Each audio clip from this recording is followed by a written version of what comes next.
آج بھی مغربی دنیا مجبور ہے اس بات پر کہ سلطان کے کردار کی تعریف کرے۔ اب ذرا امن کے معاہدے کی شرائط بھی سن لیجئے۔ اتنی ناقابل یقین ہے کہ آپ کو اپنی سماعت پر یقین نہیں آئے گا۔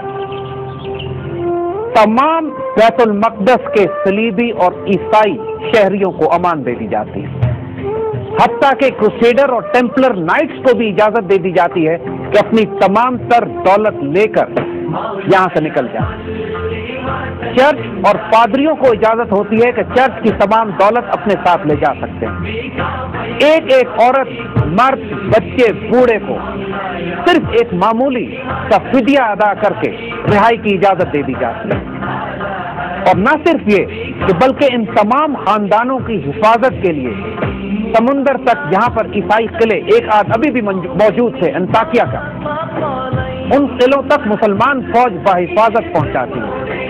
اور ذرا اور سنیے، 10,000 لوگ ایسے ہوتے ہیں کہ جو اپنا فدیہ ادا کرنے کے قابل نہیں ہوتے، ان کا فدیہ سلطان اپنی جیب سے ادا کرتے ہیں۔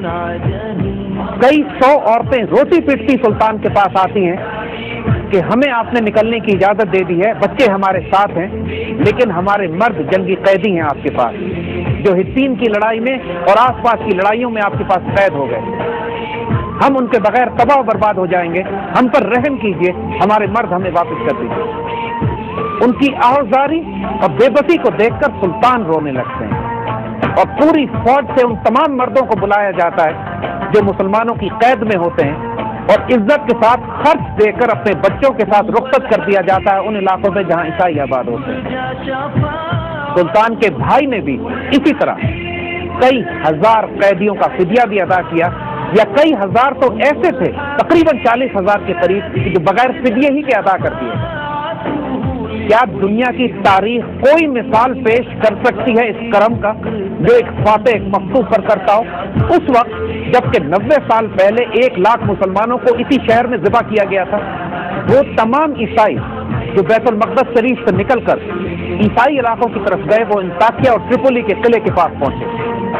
پھر تاریخ نے یہ بھی دیکھا اور مغربی مورخوں نے اس کو نوٹ کیا ہے کہ ان دونوں عیسائی قلعوں نے اپنے ہی عیسائی مہاجرین پر دروازے بند کر لیے اور ان کو قلعوں سے باہر چھوڑ دیا، حتیٰ کہ ان کو لوٹ بھی لیا۔